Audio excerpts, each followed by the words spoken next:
வேலை ரொம்ப மூழ்கி இருக்கும் போது இன்னொரு வேலையை பத்தி யோசிக்கிறதே இல்லை. இப்போ ஒரு மொழிபெயர்ப்பு பணியில ஈடுபட்டு இருக்கேன். அந்த மொழிபெயர்ப்பு வந்து வேற மாதிரி. ஆங்கிலத்துல இருந்து தமிழுக்கு இல்லை, தமிழ்ல இருந்து ஆங்கிலத்துக்கு. எனக்கு அந்த அளவுக்கு ஆங்கிலம் தெரியாது. ஆனா ஒரு மொழிபெயர்ப்பாளரோட கூட இருந்து அவங்களோட கூட சேர்ந்து வேலை செஞ்சிட்டு இருக்கேன். என்னோட எக்ஸைல்ங்கிற நாவல். இந்த மொழிபெயர்ப்பு விஷயத்துல சில கடுமையான கருத்துக்கள் உண்டு. எனக்கு இது யாரும் ஒத்துக்கிறது இல்லை. என்னோட சக எழுத்தாளர்கள் நண்பர்கள்லாம் யாரும் ஒத்துக்கிறது இல்லை. நானும் மொழிபெயர்ப்பை படிச்சு அழகிய பெரியவன் மாதிரி அவர் சொன்ன மாதிரி உலக இலக்கியத்திலிருந்து அதனுடைய சாரத்தை எடுத்துட்டு அந்த அதையே வந்து ரத்த ஓட்டமா உருவாக்கி வந்தவன் தான். குற்றம் என்னுடையதுதான். அப்படி உலக இலக்கியத்தை தமிழ் மூலமாகவும் முக்கியமா ஆங்கிலம் மூலமாகவும் மொழிபெயர்ப்பின் மூலமாக தான் படிச்சு வந்தேன், படிச்சுக்கிட்டு இருக்கேன். இருந்தாலும் எனக்கு ஒரு பெரிய ஒரு குறைபாடு இருக்கு. என்னன்னா ஒரு குற்றச்சாட்டு. நம்ம தமிழ் எழுத்தாளர்களை ஐரோப்பாவிலேயோ அமெரிக்காவிலேயோ படித்தவர்கள் நிரம்பி இருக்கிற அந்த சமூகங்கள்ல பேசுறாங்களா? அவங்களுக்கு எல்லாம் பேரு தெரியுமா? நம்மளோட பேரு தெரியுமா? கானாசு பேரோ, அசோகன் பேரோ, தஞ்சை பிரகாஷ் பேரோ, ஆதவன் பேரோ, வேற எந்த பெயரும். ஆனா அங்க உள்ள எல்லாரோட எழுத்தும் இங்க தமிழ்ல வந்திருக்கு. ஓரான் பாம்புக்கோட எல்லா நாவல்களும் இங்க இருக்கு. ரேமன் கார்வர், இத்தாலோ கால்வினோ,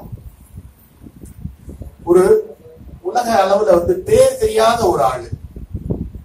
அவரோட இலக்கியத்தை, அவரோட இடத்தை வந்து பிராங்கோபைன் லிட்டரேச்சர் சொல்லுவாங்க. என்னன்னா இந்த மக்ரிப் கண்ட்ரீஸ்னு நார்த் ஈஸ்ட் ஆப்பிரிக்காவில் உள்ள மொராக்கோ, அல்ஜியர்ஸ், அந்த மாதிரி நாடுகள்ல உள்ளவங்க, அதெல்லாம் பிரெஞ்சு காலனியா இருந்த நாடுகள், அவங்க எல்லாம் புலம்பெயர்ந்து பிரான்சுக்கு வந்து பிரெஞ்சு மொழியில எழுதின இலக்கியம் இன்னைக்கு உலக அளவுல ஒரு காலத்துல லத்தீன் அமெரிக்க இலக்கியம் மாதிரி இன்னைக்கு அது இருந்துட்டு இருக்கு. அதுல ஒரு ஆள் வந்து தாஹர் பென்ஜெலோன்னு பேர். அவரோட பிளைண்டிங் ஆப்சன்ஸ் ஆஃப் லைட் அப்படிங்கிற நாவல் தமிழ்ல மொழிபெயர்க்கப்பட்டிருக்கு. இப்படி எங்கெங்க இருந்தோ யூ நேம் எனி ரைட்டர், அதுக்கான மொழிபெயர்ப்பு தமிழ்ல இருக்கு. ஆனா தமிழ்ல நம்ம லெஜெண்டரி அப்படின்னு சொல்லக்கூடிய மிகப்பெரிய ஆளுமைகள் கூட ஆங்கிலத்துல வாசிக்கிற, ஐரோப்பிய மொழிகள்ல வாசிக்கிற ஒருத்தருக்குமே தெரியும். இப்ப ஹிந்தியில எழுதுற நிர்மல் வர்மாவை, பெங்காலில எழுதுற அந்த மகாஸ்வேதா தேவி, அவங்க பெயரெல்லாம் உலகத்துல எல்லாருக்குமே தெரியும். ஆனா நம்மளோட மிக முக்கியமான எழுத்தாளர்கள் நீங்க நினைக்கிற எந்த எழுத்தாளரை பத்தியும் ஆங்கிலத்துல எடுத்துக்கிட்டு போகவோ பேசுறதுக்கோ ஆளே இல்லை. உதாரணமா மகாஸ்வேதா தேவியை பத்தி காயத்ரி ஸ்பைவாக்னு ஒரு திங்கர், ஒரு இன்டலெக்சுவல் உலகம் பூரா சொல்லிக்கிட்டே இருக்காங்க. ஏன்னா அவங்க பெங்காலி.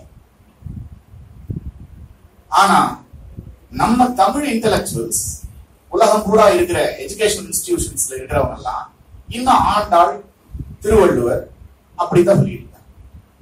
அவங்களுக்கு கான்டெம்பரரி தமிழ் லிட்டரேச்சரை பத்தி தெரியவே தெரியாது, பெயரே தெரியாது. அலியான்ஸ் பிரான்சிஸ் சென்னையில போய் பார்த்தோம்னா அங்க உள்ள ஆங்கிலம், அதாவது பிரெஞ்சு, தமிழ் இரண்டும் தெரிஞ்ச புத்திஜீவிகள் அங்க இருக்காங்க, தமிழர்கள். அவங்களுக்கு எல்லாம் தெரிஞ்ச கடைசி எழுத்தாளர் ஆண்டாள்.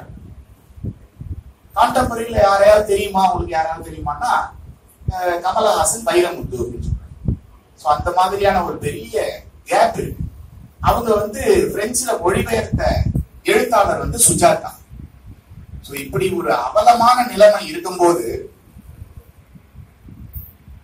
என்ன மயிர்கிடா உன்னோட மொழியில உள்ள எழுத்தாளர் நான் இங்க தமிழ்ல மொழிபெயர்க்கணும் அப்படின்னு நான் கேட்கிறேன். பிரெஞ்சுக்காரனை பார்த்து எங்களை நீங்க கண்டுக்கவே மாட்டீங்க, உங்களுக்கு எல்லாம் தெரியவே தெரியாது பேரு. சுஜாதாவை வைரமுத்துவையும் டிரான்ஸ்லேட் பண்ணிட்டு இருப்பீங்க, இவ்வளவு மயிலாப்பூர் மாமிகளை உட்கார வச்சுக்கிட்டு. அப்புறம் நாங்க என்னத்துக்கு வந்து உங்களோட இதை வந்து நாங்க இப்ப டிரான்ஸ்லேட் பண்ணணும். சோ ஆங்கிலத்தின் மூலமாக பிரெஞ்சு மூலமாக நடக்கிறது ஒருத்தர் தான் பண்றாரு. சோ இவங்களெல்லாம் நான் வந்து தமிழ் விரோதிகள்னு சும்மா செல்லமா திட்டிக்கிட்டு இருக்கேன்.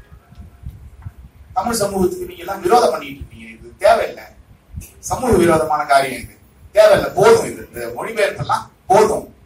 அவனுக்கு எப்ப தெரிஞ்சுக்கிறது நம்ம இன்னும் ஐரோப்பிய அடிமைகளா? ஒருத்தருக்கும் சங்க இலக்கியத்துக்கு மேல வரவே மாட்டேங்கிறான். கிராண்டான ஒரு பத்திரிகையில கான்டெம்பரரி லிட்டரேச்சர், அது வந்து உலகம் பூரா இருக்கிற சமகாலத்து இலக்கியத்தை தொகுத்தான். கிராண்டா வந்து 3 மாசத்துக்கு வர்ற ஒரு ஆந்தாலஜி பத்திரிகை. அதுல கான்டெம்பரரி இந்தியன் ஃபிக்ஷன் அப்படின்னு போட்டான். ஹிந்தியில அதுல செக்ஷன் இருக்கு, மராத்தி செக்ஷன் இருக்கு, கன்னடா செக்ஷன் இருக்கு.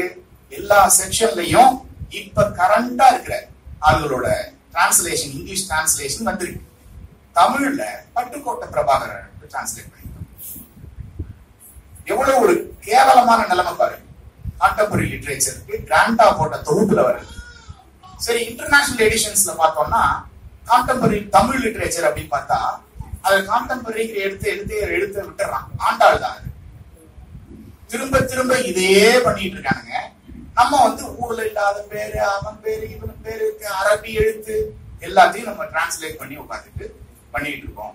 இது ஒரு காலனி அடிமைத்தனம் அப்படின்னு நினைக்கிற அளவுக்கு வந்துட்டேன். அதனால இப்ப தமிழ்ல இருந்து இங்கிலீஷ் போகுது இல்லையா,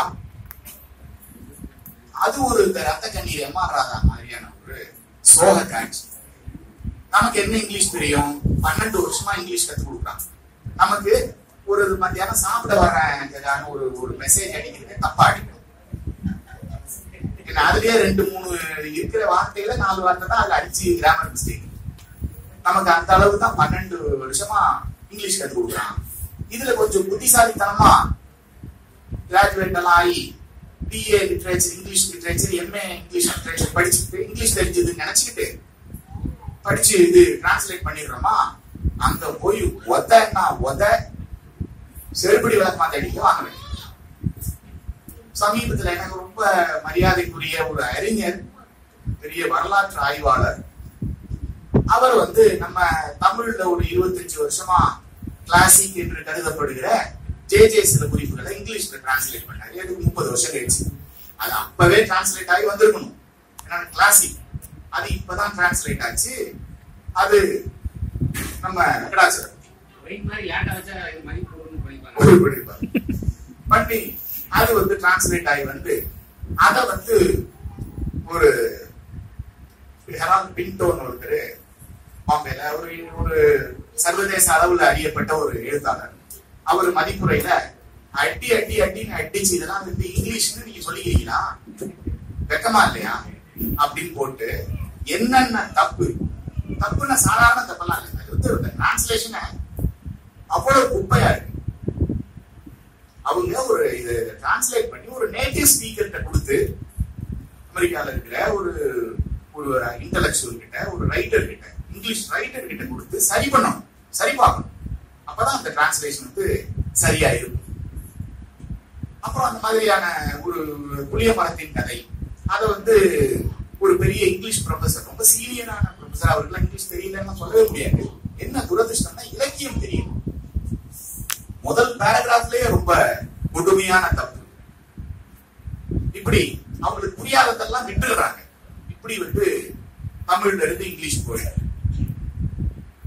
அதனால நான் வந்து நேட்டிவ் ஸ்பீக்கர்ஸை வச்சு அவங்களுக்கும் தமிழோட நுவான்சஸ் தான் சொல்லி இப்படி கூடவே உட்கார்ந்துட்டு இருக்கிறதுனால எதை கூட்டாங்க வந்தோம். இங்க வந்த பிறகு இப்போதான் வந்து இந்த புத்தகத்தை பத்தி பேசணும் அப்படின்னு ஹரிகிருஷ்ணன் சொன்னாரு. முன்னாடியே சொல்லிருக்கலாம், அதை மனசுல வாங்கிக்கிற அளவுக்கு நானும் இல்லை. அதுவும் நீங்க எல்லாம் வந்து கவிஞர்கள், சிறுகதை ஆசிரியர்கள், இலக்கியவாதிகள், என்னை விட மூத்த எழுத்தாளர்கள். நான் காலேஜ் படிச்சுட்டு இருக்கும்போது நான் அப்படி படிச்சேன். என்பில் அதனை வெயில் காயும் அப்படின்னு படிச்சு சினிமாவுக்கு ரசிகர்கள்லாம், சினிமா நடிகர்களுக்கு ரசிகர்கள் இருப்பாங்கல்ல, அந்த மாதிரி நாஞ்சில் நாடகத்துல ரசிகனா இருந்த காலம் கூட.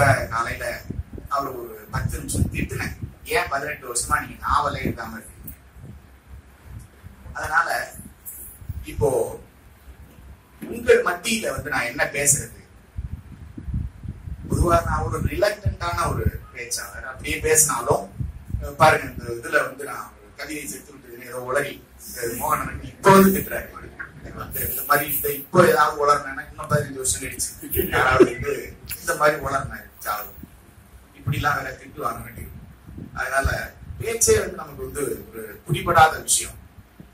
வேற உட்காந்துட்டு இருக்கும்போது ஏன் வந்து கிட்டத்தட்ட 10-15 நிமிஷமா கார்த்திகை பாண்டியன் நம்ம விரோதமா முறைச்சுக்கிட்டே இருக்காரு அப்படின்னு தோணிக்கிட்டே இருக்கு. நான் சிரிச்சு சிரிச்சு பாக்குறேன், அவர் மூஞ்சியை திருப்பிக்கிறாரு. இவரை பத்தி நம்ம திட்டியே எழுதுனது இல்லையே, என்ன பிரச்சனை? சரி, கூட்டம் முடிஞ்சது கீழே போய் கேட்கணும். இந்த மாதிரி ஒரு பயமான ஒரு இலக்கியவாதிகள் அப்படி மத்தியில 1-2 விஷயத்த நம்ம ஷேர் பண்ணிக்கலாம்னு தோணுச்சு இங்க பேசும்போது.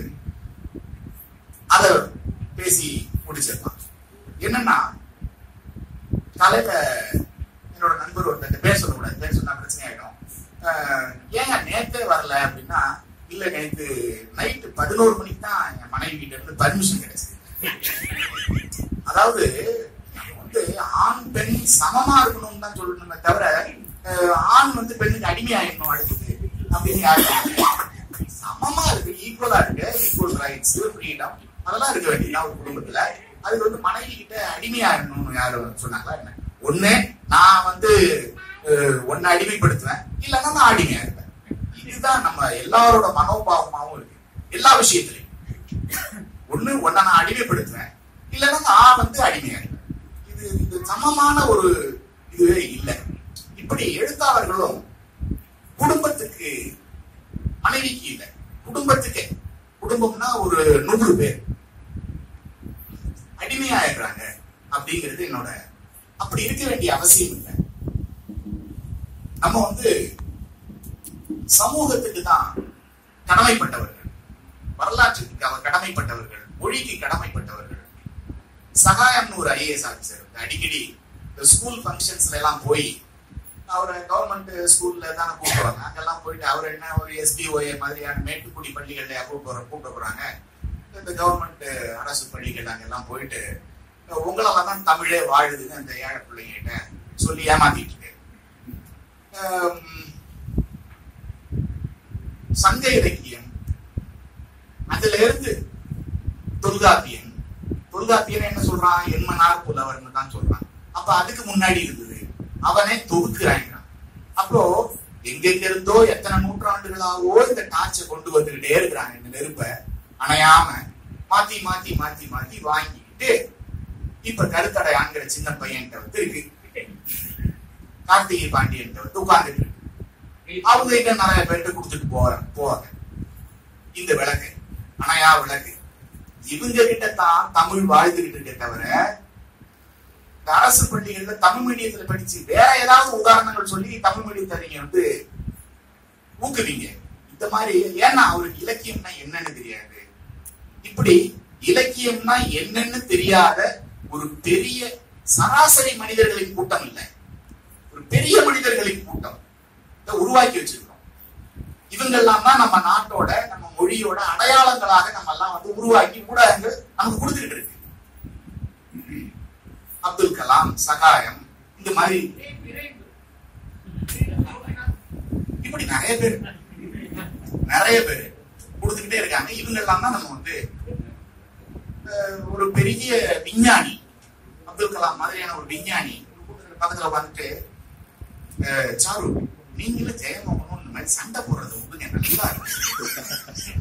அதாவது இன்றைய ஒரு தேக்க நிலைக்கு காரணம் சண்டை போடுறது. அவருக்கு 2 பேர் பேரும் தெரிஞ்சிருக்குங்கிறதே எனக்கு பெரிய ஆச்சரியமா இருக்கு.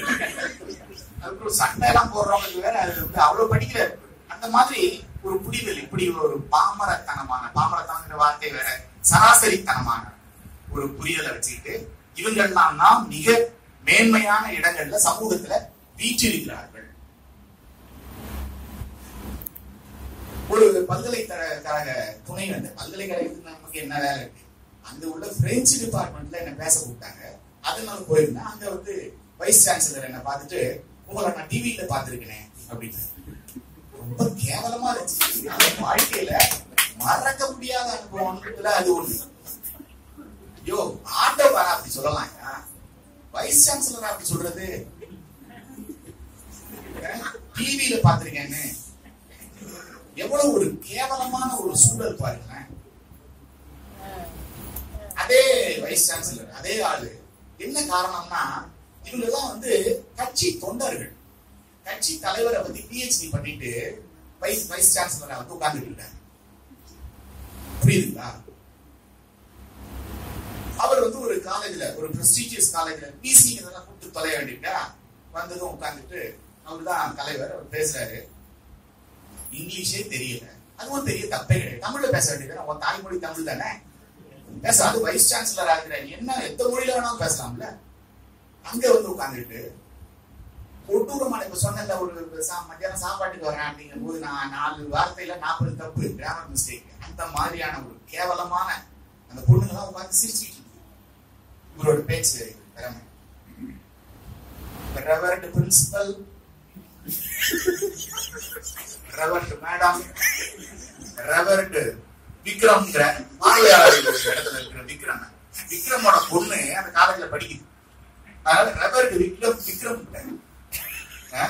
இப்படி சினிமா நடிகர்களை வச்சு பாராட்டி போற்றி கொண்டாடிட்டு இருக்கிற ஒரு நாட்டுல இப்போ கமல்ஹாசன் இப்ப அப்படியே வந்து ஒரு நான் லீனியரா என்னென்ன மனசுல தோணுதோ அவ்வளவுதான் அப்படிதான் பேசுவேன். ஏன்னா நான் வேற ஒரு வேலையில இருக்கிறதுனால நான் இது எந்த ஒரு கான்சென்ட்ரேட்டடா எதை பத்தியும் பேச முடியாது.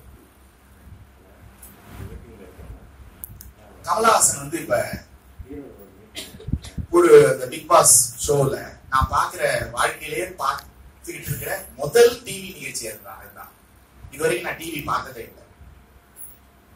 அத ஒரு சமூக ஆய்வு எப்படி இருக்கு, எப்படி இந்த சொசைட்டி எப்படி இருக்கு அப்படிங்கறத நான் பாக்குறேன். அதுல வந்து ஒரு எழுத்தாளர், ஒரு எழுத்தாளர்ங்கிற முறையில சொல்றேன் அப்படிங்கிறாரு கமல். டிவி உடைக்கலாம் கூட. கமல், நீங்க வந்து உலக இலக்கியம் எல்லாம் படிச்சிருக்கீங்கல்ல, நீங்க படிச்சிருக்கீங்கன்னு எனக்கு தெரியும். உங்களோட க்ளோஸ் ஃப்ரெண்ட்ஸ் எல்லாம் என்னோட க்ளோஸ் ஃப்ரெண்ட்ஸ். வெக்கமா இல்லையா ஒரு எழுத்தாளர்னு சொல்லிக்கிறதுக்கு? என்ன எழுதிருக்கிறீங்க நீங்க? சொல்லிக்கலாமா அந்த வார்த்தைய ஒரு எழுத்தாளர்ங்கிற முறையிலன்னு சொல்லி? சினிமாவுக்கு வந்து வசனம் எழுதுனா எழுத்தாளனா? இப்படி வார்த்தைகளுக்கு அர்த்தம் தெரியாத ஒரு சமூகமா இருக்கு. ஒரு ஆளு பாட்டு எழுதுறவரை வந்து கவிஞன் டெய்லி ஒரு 4 தடவை 40 தடவை சொல்லிட்டு இருக்காங்க பிக் பாஸ். பாட்டு எழுதுறாங்க. அவரு பாட்டு தப்புன்னு சொல்லல, பாரதியாரே பாடலாசிரியர் தான், கவிஞரும் கூட. அவர் 2 விஷயத்துல 2லையுமே அவர் வந்து பெரிய சாதனை செஞ்சிருக்காரு. சோ லிரிசிஸ்ட போய் கவிஞன், எது லிரிக்ஸ் எது கவிதை அதுவே தெரியாம கவிஞர் இருக்காங்க.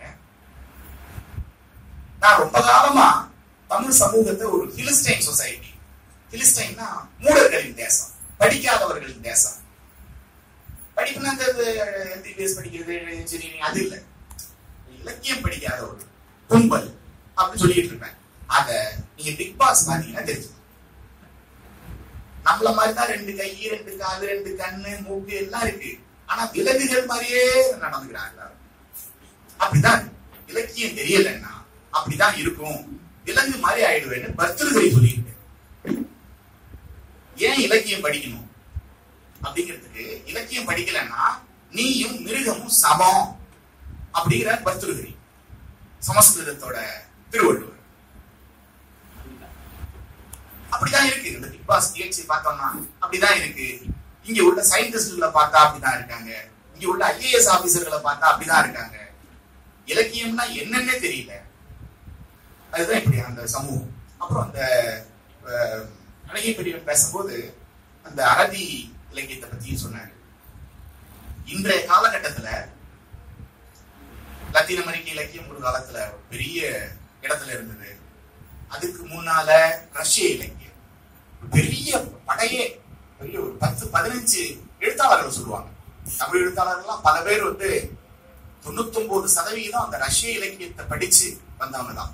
நான் படிச்சது இல்லை, தாஸ்தோவ்ஸ்கியை தவிர மற்ற யாரையும் படிச்சது. நான் லத்தீன் அமெரிக்க இலக்கியம், பிரெஞ்சு இலக்கியம் படிச்சு வந்தேன். இன்றைய நிலையில அரபி இலக்கியம் தான் உச்சத்துல இருக்கு அப்படிங்கறத என்னால அறுதிட்டு சொல்ல முடியும், தீர்மானமா சொல்ல முடியும். பல மொழி இலக்கியத்தை படிச்சதாங்கிற முறை. அப்போ என்னோட இஸ்லாமிய நண்பர்களுக்கு, அந்த கிளாசிக்கல் அரபி தெரிஞ்ச நண்பர்களுக்கு அந்த எழுத்து கான்டெம்பரரி அரபியில இன்றைய நிலையில லெபனான்லையும் அல்ஜீரியாவிலையும் மொராக்கோலையும் சவுதி அரேபியாவிலும் வந்துட்டு இருக்கிற, சவுதி அரேபியானா நமக்கு ஏதோ பல்வேறு விதமான மனச்சித்திரங்கள் தான் உருவாகுது ஊடகங்களை படிச்சுட்டு. அங்க அப்துல் ரஹ்மான் முனீஃப்னு ஒரு எழுத்தாளர் இருந்தார். அவர் நம்ம நினைக்கிற தாஸ்தோவ்ஸ்கி, டால்ஸ்டாய் அளவுக்கு ரொம்ப காத்திரமான ஒரு எழுத்தாளர். ரொம்ப அற்புதமான அவரோட சிட்டி ஆஃப் சாண்ட் அப்படிங்கிற ஒரு தொகுதி. இப்படி சவுதி அரேபியாவில் அவரை நாடு கடத்திட்டாங்க. அதாவது அந்த சமூகம் எவ்வளவு சென்சிட்டிவா இருக்குங்கிறது ரொம்ப முக்கியம். அவ்வளவு சென்சிட்டிவா தமிழ்நாடு இருந்துச்சுன்னா இங்க உள்ள பல எழுத்தாளர்களை நாடு கடத்திருக்கும். என்னோட எழுத்துல பல விஷயங்கள் ரொம்ப அப்செக்ஷனபிளா தான் இருக்கும். ஆனா யாருக்கும் தெரியாதுங்கிறதுனால கவலையே. அது ஏடிஎம் சுத்தமா தெரியாது. அப்படி சவுதி அரேபியாவில கூட நாடு கடத்தப்பட்ட ஒரு எழுத்தாளரா இருந்தாரு அப்துல் ரஹ்மான் முனீஃப். அப்படி 1-2 பேரை மட்டும் எடுத்து அந்த தொகுதியில நான் சொல்லியிருக்கிறேன். அதனால மொழிபெயர்ப்புன்னு வரும்போது அந்த ஆங்கிலம் வழியாக நம்ம மொழிபெயர்க்கணும் தமிழ்ல. அந்த மொழிபெயர்ப்புகள் பலதையும் நான் ரொம்ப ஆசையா எனக்கு பிடிச்ச எழுத்தாளரா இருக்காங்களே அப்படின்னு சொல்லிட்டு எடுக்கும்போது மொழிபெயர்ப்பு ரொம்ப மட்டமா இருக்கு, தொடவே முடியாது அப்படிங்கிற லெவல்ல இருக்கு. அதை பத்தி எழுதுனா அந்த பதிப்பாளர் கோச்சுக்காரு, என்ன திட்டினேன். அந்த பதிப்பாளர் என்னையும் திட்டுறீங்க, என்ன திட்டக்கூடாது, தப்பு உங்களோட. இவ்வளவு மோசமான ஒரு மொழிபெயர்ப்பு கொடுத்து என்னை ஏமாத்த கூடாது. எனக்கு ரொம்ப பிடிச்ச எழுத்தாளர்னு போய் படிச்சோம்னா அந்த மொழிபெயர்ப்பு அவ்வளவு கேவலமா இருக்கு. எவ்வளவு மோசமா இருக்கு, மோசடியா இருக்குன்னா இவங்கெல்லாம் என்னோட நண்பர்களா வேற இருக்காங்க. அதனால எனக்கு என்ன பண்றதுன்னு தெரியல. எல்லாரோட விரோதத்தையும் சம்பாதிச்சுக்க வேண்டியிருக்கு. இந்த உண்மையை சொல்லிட்டு பாப்லோ நெருதாவோட மாச்சு பிச்சுங்கிற கவிதை எவ்வளவு புகழ்பெற்ற ஒரு கவிதை. அந்த கவிதையை நான் சொல்லிட்டு நம்ம கவிஞர் சுகுமாரன் தமிழ்ல டிரான்ஸ்லேட் பண்ணும்போது ரொம்ப முக்கியமான, நான் தமிழ் கவிதையை படிச்சுட்டு வரேன். ஏதோ ஒரு விஷயத்துல தப்பு இருக்குங்கிறது தெரியுது. போய் ஒரிஜினல்ல பார்த்தா ஒரு ஸ்டான்ஸாவே காணும். அந்த ஸ்டான்ஸா ரொம்ப கடினமான ஒரு பத்தி. அந்த மாதிரி 2-3 ஸ்டான்ஸாவே காணும். இப்படி முழுங்கிறதுக்கான உரிமையை உங்களுக்கு யார் கொடுத்தா? அப்படி ஒரு மொழிபெயர்ப்பு தேவையா? அதன் மூலமா நீங்க என்ன கட்டடை, உங்களுக்கு என்ன கிடைக்குது? பாப்லோ நெருதாவோட கவிதைகள்ல எல்லாத்தையும் முழுகிட்டு போடுறதுக்கு உங்களுக்கு எதுக்கு அப்படி ஒரு புக்கு உங்களோட பயோடேட்டாவில என்ன சேரணும்னு என்ன அவசியம் இருக்கு? தப்பா மொழிபெயர்க்கிறது வேற, அவரையாவது நம்ம இக்னரன்ஸ் மன்னிச்சிடலாம். மொழிகிறது அப்படியே பேராகிராஃப், அதெல்லாம் ரொம்ப அதர்மமான விஷயம். அப்புறம் நிறைய தப்பா மொழிபெயர்க்கிறாங்க. முன்னால ஒரு மொழிபெயர்ப்பு, இந்த கதைகள்லாம் உயிர்மையில வர்றதுக்கு முன்னால கல்குதிரையில தான், அது ஒரு விபரமா நான் சொல்றேன், கோணங்கியோட கல்குதிரையில தான் இந்த மொழிபெயர்ப்புகள்லாம் வந்து. அதுக்கப்புறம் தான் இந்த அரபி மொழி கதைகள் உயிர்மையில வரும். அப்ப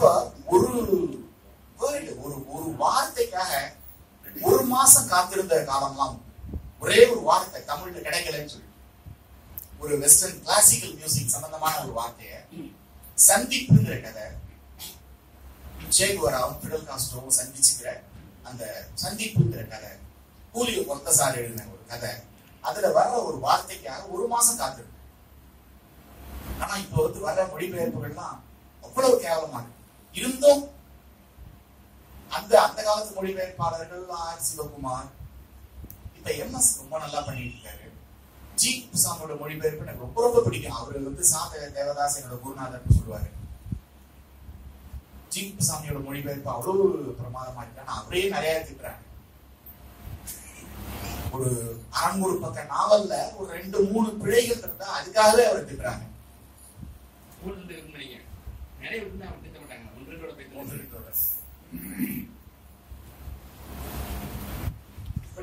சூழல்ல திரும்ப திரும்ப நம்ம எதிர்கொள்ற விஷயம் வந்து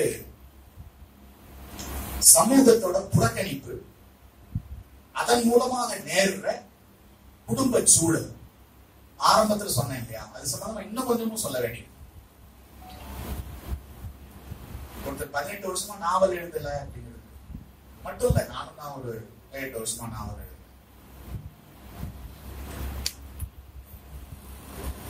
குடும்பம் வந்து நம்மள பொண்ணுகிட்டு இருக்குன்னு நினைக்கிறேன். நம்ம வந்து அவ்வளவு குடும்பத்துக்கு அவ்வளவு ஹானஸ்டா இருக்க வேண்டிய அவசியம் இல்லை. அதுக்காக நான் ஒரு 2 சம்பவத்தை மட்டும் உங்கள்கிட்ட சொல்லிட்டு விடைபெறலாம் நினைக்கிறேன். நான் சிதம்பர சுப்பிரமணியன் எழுதின மண்ணில் தெரியுது வானம் அப்படிங்கிற கதை நாவல்ல எனக்கு ரொம்ப பிடிச்ச நாவல். அதுல தி.ஜ. ரங்கநாதன் ஒரு கேரக்டரா வர்றாரு. அந்த தி.ஜ. ரங்கநாதன் ஒரு 18 இல்ல ஒரு 20-22 வயசு இளைஞனா இருக்கும் போது 47க்கு முன்னால சென்னையில ஒரு காங்கிரஸ் மாநாடு நடக்குது. ஒரு 3 நாள் மாநாடு. அந்த மாநாட்டுல தி.ஜ. ரங்கநாதனுக்கு வேலை கொடுக்கப்பட்டிருக்கு. எல்லாரையும் வரவேற்கணும், கவனிச்சுக்கணும். நிர்வாகத்துல அவர் ஒரு முக்கியமான ஒரு சிறுவன், ஒரு இளைஞன். 3 நாள் இந்த மாநாடு, காங்கிரஸ் மாநாடு முடிஞ்ச உடனே அவர் வந்து ஒரு 11 மணி போல, இரவு 11 மணிக்கு நான் வீட்டுக்கு போகணும் துடிக்கிறாரு. அப்ப அந்த நிர்வாகி வந்து இருந்துட்டு போ, காலையில சாப்பிட்டு போலாம். என்ன இவ்வளவு நான் 3 நாளா தூங்கல, அலைஞ்சிக்கிட்டே இருந்தேன். இல்ல நான் அவசரமா போகணும். என்ன விஷயம் அப்படின்னு என்னடா கேட்டா, காலையில வந்து என் குழந்தை இறந்து போச்சுன்னு செய்தி வந்தது.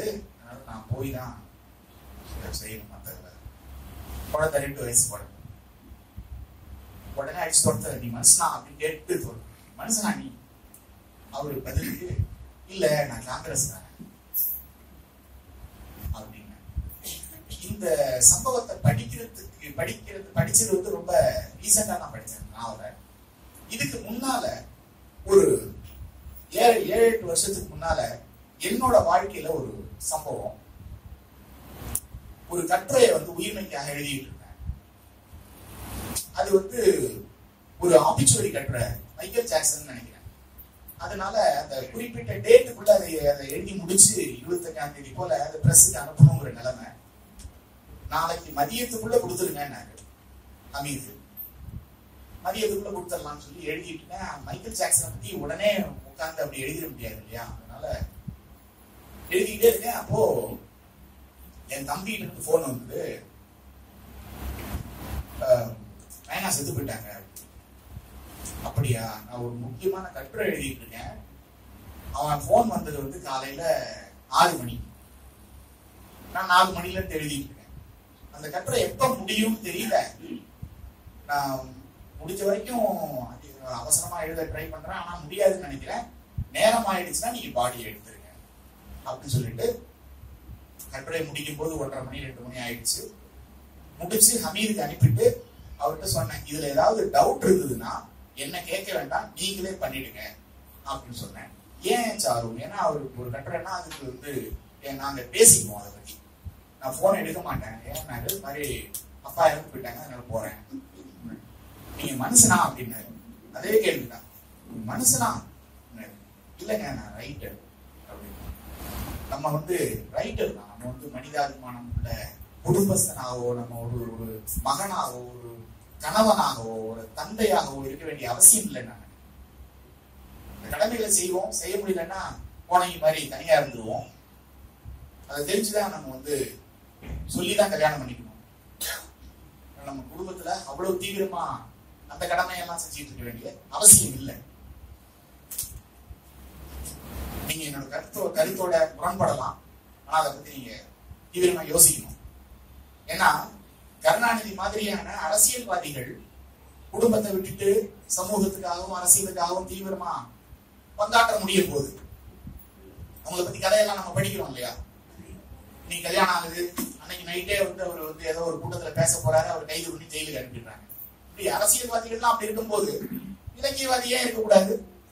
நமக்கு அதுக்கான சன்மானம் கிடைக்கல, ஓகே. ஆனா நம்ம சன்மானத்துக்காக இந்த தொழில இறங்கல, இல்ல நம்ம மொழிக்காக இறங்கியிருக்கோம். ஏன் தொடர்ந்து சமரசமற்ற ஒரு நிலையில வந்து நானோ அல்லது என்னோட சக எழுத்தாளர்களோ வாழ வேண்டியிருக்கு அப்படின்னா, சமரசம் பண்ணிட்டு வாழணும், பணம் சம்பாதிக்கணும்னா வேற தொழிலுக்கு போயிருக்கலாமே, பெரிய அளவுல பணம் சம்பாதிச்சுக்க முடியுமே. எனக்கு பிரபஞ்சம் தெரியும், ரொம்ப புலவர் பட்டம்லாம் படிச்சவரு, புலவர் பட்டம் வாங்கினவரு, கலந்தை தமிழ் சங்கத்துல பாண்டிச்சேரிக்காரரு. அவர் வந்து நினைச்சிருந்தா வாத்தியாராவது இருந்திருந்தாருன்னா இன்னைக்கு அவர் ஒரு வைஸ் சான்சலர் அளவுக்கு போயிருக்க முடியும். அவர் எப்போதுமே பணத்துக்கு கஷ்டப்பட்டுக்கிட்டு இன்னைக்கு என்ன யாரு என்ன பண்ணுவாங்க, என்ன யாருக்கு பணம் கேட்கலாம் அப்படிங்கிற நிலைமையில தான் வாழ்ந்துட்டு இருக்காரு. இதுதான் எல்லாருமே வாழ்ந்துட்டு இருக்காங்க. ஏன்னா நம்ம பணத்துக்கு புகழுக்குன்னா நம்ம வேற தொழில் பண்ண போயிருக்கலாம். அதனாலதான் எந்த ஒரு சமரசமும் பண்ணாம நம்ம வந்து அதனாலதான் ஜெயமோகனுக்கும் எனக்கு சண்டை இல்லைன்னா, ஜெயமோகன் ரொம்ப அற்புதமா இருக்கு இந்த நாவல்லாம் அப்படின்னு போய் சொல்லிட்டு இருக்கலாமே. அவரும் போய் சொல்ல மாட்டாரு. அப்படிதான் எல்லாருமே. அதனாலதான் நாட்டில் நடக்க 10 நிமிஷம் காலையில் சண்டை போட்டுட்டு இருந்தேன். இல்லைன்னா எப்படி இருக்கீங்க, என்ன இருக்கு, எப்படி குடும்ப நலன்கள் எப்படி, அப்படி விசாரிச்சுட்டு போயிருக்கலாமே. ஒரு எழுத்தாளர் வந்து கட்டுரை எழுதவே கூடாது. நம்ம நாட்டோட துரதிருஷ்டம் இங்க வந்து வரலாறு பத்தியும் சினிமா பத்தியும் இன்னும் நம்மளுடைய முன்னோடிகளை பத்தியும், ஏன் வைத்தியத்தை பத்தி உணவு பத்தி எல்லாம் நம்ம எழுத வேண்டியிருக்கு. பல்கலைக்கழகங்கள் வந்து தூங்கிட்டு இருக்காங்க, வேற வேலை பண்ணிட்டு இருக்காங்க. நம்ம தான் எழுத வேண்டியிருக்கு. இருந்தாலும் கட்டுரைகளை விட நம்ம வந்து ஃபிக்ஷன்ல தான் கவனம் செலுத்தணும்னு நான் நினைக்கிறேன். அது எனக்கும் நான் சொல்லிக்கிறேன். இங்க வந்து ஒரு நெருக்கடி இருக்கு. என்னன்னா தொடர்ந்து நம்ம எழுத்தாளர் நம்ம நிரூபிச்சுக்கிட்டே இருக்க வேண்டும், நம்ம கத்திக்கிட்டே இருக்க வேண்டும். அதுக்காக வாரம் கட்டுரை எழுதிக்கிட்டே இருக்க வேண்டும். ஒரு 2 வருஷம் நீங்க எதுவுமே எழுதலைன்னா சாது எழுதுறதை நிறுத்திக்காதீங்க. அங்க எந்த மொழியில நீங்க எடுத்துக்கிட்டாலும் ஒரு 20 வருஷ காலம் ஒரு எழுத்தாளர் வந்து ஏங்கி இருக்கான் அப்படின்னு சொன்னா 3 நாவல் எழுதுறான், அவ்வளவுதான். ஒரு நாவலை வெளியில விட்டுட்டு ஒரு 3-4 வருஷம் அவன் தலைமுறையில போயிடுறான், அடுத்த நாவலோட தான் வர்றான். இப்படிதான் அங்க ஏங்கிட்டு இருக்காங்க. ஆனா இங்க நம்ம சக எழுத்தாளர்களுக்கு பரிசு கொடுக்கறதுல இருந்து நம்ம வந்து ஆரம்பிக்க வேண்டியது. எல்லா வேலையும் செய்யணும். இந்திய வரலாற்றை பத்தி ஒரு எஸ். ராமகிருஷ்ணன் எழுதிட்டு இருக்காரு. இப்படி அத்தனை விஷயங்களை பத்தியும் எழுத வேண்டியிருக்கு. ஒரு டிவி சேனல்ல வந்து என்ன சமையல் கலை பத்தி நீங்க வந்து பண்றீங்களா, இந்த மாதிரி எல்லாம் பண்றீங்களா, வேணும்னா நாஞ்சில் நாடனை கேள்வி. நான் அவர் வந்து உணவு பத்தி பெரிய எக்ஸ்பர்ட், அவரை மாட்டி இந்த மாதிரி நம்ம வந்து வேலை செய்ய வேண்டியது. அதனால நம்ம தீவிரமா இயக்குவோம் அப்படின்னு சொல்லி முடிச்சுக்கிறேன். ஒரே ஒரு கோட் ஒண்ணு எனக்கு ரொம்ப பிடிச்ச கோட். சமீபத்துல நான் படிச்ச ரெண்டு சம்பவங்கள் என்ன ரொம்ப பாதிச்சது. இந்த திலீப்போட மலையாள நடிகர் திலீப்போட விஷயம் உங்களுக்கு தெரியும், அதை சொல்ல வேண்டியது இல்லை. அப்புறம் மாரியப்பன்னு சொல்லி பாரா ஒலிம்பிக்ஸ்ல ஒரு கோல்டு மெடல் வாங்கின ஒரு பையன். அந்த பையன் வந்து ஒரு கிராமத்துல இருந்து போயிருக்கான். அவனுக்கு வந்து கார் இது கொடுத்து கோல்டு மெடலிஸ்ட்ல ஒரு பெரிய கௌரவம் கிடைச்சிருக்கு. அந்த கௌரவத்துல யாரோடையோ அடிதடி, அவன் அந்த அடிதடி பட்ட இன்னொரு எதிர்பார்ட்டி வந்து செத்து போயிட்டான். இவன் உடனே கொலை கேஸ் அளவுக்கு போய் இவன் அந்த கிராமத்துல இருக்க முடியாம பெங்களூர் போயிட்டான். சோ இது வந்து ஒரு சம்பவம். அப்புறம் இந்த பிக் பாஸ் நிகழ்ச்சியில இருக்கிற நம்ம மாதிரியே உருவம் உள்ள ஜந்துக்கள் அத நடத்த கமல் மாதிரி என்னை போன்ற எழுத்தாளர்னு சொல்லிட்டு இருக்க ஆட்கள். இப்ப இதை பத்தி எல்லாம் யோசிச்சுட்டே இருக்கும்போது உங்க மனசு மன உளைச்சல் ஆகும் போது திரும்ப திரும்ப இப்ப கொட்டேஷன் எனக்கு ஞாபகம் வருது. 1993 இவர் இறந்தாரு. இவர் பேரு வந்து ஆர்தர் ஆஷ். இவர் வந்து டென்னிஸ் பிளேயர், ஒரு பிளாக். இவரை பத்தி நீங்க கூகுள்ல படிச்சீங்கன்னா தெரியும். இவர் தான் ஃபர்ஸ்ட் கருப்பின மனிதன், நம்ம ஆப்ரோ அமெரிக்கன். அவர் தான் முதல் கருப்பர். இந்த விம்பிள்டன் 3 கிராண்ட் ஸ்லாம் வாங்கின முதல் கருப்பர். உலக அளவுல டென்னிஸ் விளையாடி மெடல் வாங்கின முதல் கருப்பின மனிதன் இவர் தான். இவருக்கு வந்து 50வது வயசுல எய்ட்ஸ் வந்து, எய்ட்ஸ் எப்படி வந்துச்சுன்னா, அவருக்கு ஹார்ட் அட்டாக் வரும்போது இந்த பிளட் மாத்துவாங்க இல்லையா, அந்த பிளட் மாத்தும் போது அந்த பிளட் மூலமா இவருக்கு எய்ட்ஸ் வந்துச்சு. 50 வயசுல இறந்து போட்டாரு. அப்ப எய்ட்ஸ் வரும்போது அவர் வந்து நம்ம மைக்கேல் ஜாக்சன் அளவுக்கு உலக புகழ் பெற்று விளங்கினார். அப்போ அவருக்கு உலகம் பூராவில இருந்தும் கடிதங்கள் போச்சு. ஒய் யூ, ஒய் யூ, ஏன் கடவுள் வந்து உங்களுக்கு இந்த எய்ட்ஸ் கொடுத்தாரு? உலக புகழ் மைக்கேல் ஜாக்சன் மாதிரி 3 கிராண்ட் ஸ்லாம். அப்போ அவர் சொன்ன ஒரு famous quotation, 50 million start playing tennis, 5 million learn to play tennis, 5 lakh learn to play professional tennis, 50,000 come to the circuits, 5,000 reach Grand Slam, 50 reach Wimbledon, 4 to semi-finals, 2 to finals. When I was holding the trophy, avladhan Wimbledon jeikirar. When I was holding the trophy, I never asked God, why me? So today in pain, I should not be asking God, why me?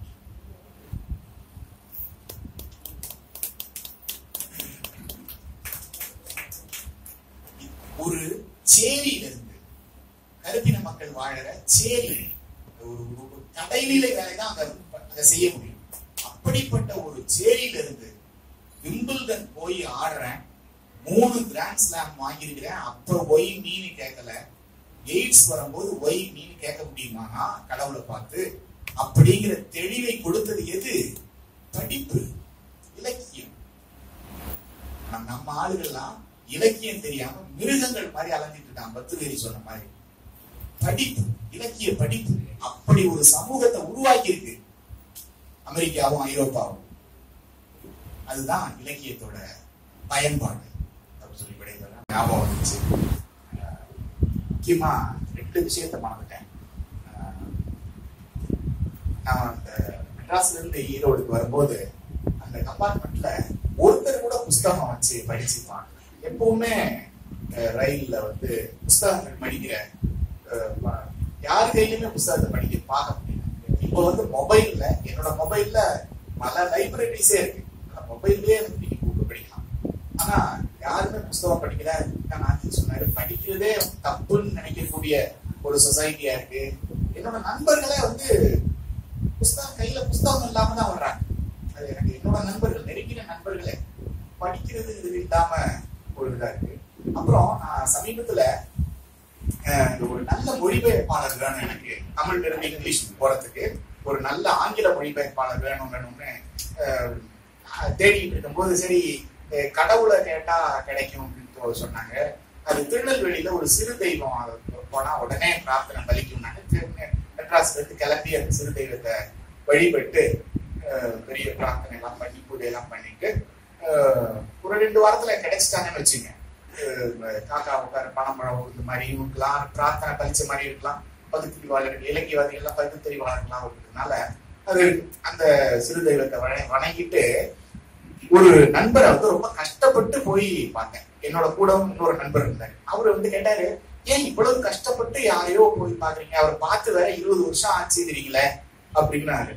இல்லைங்க, இவரெல்லாம் தான் எனக்கு வந்து இன்னொரு சிறு தெய்வம்.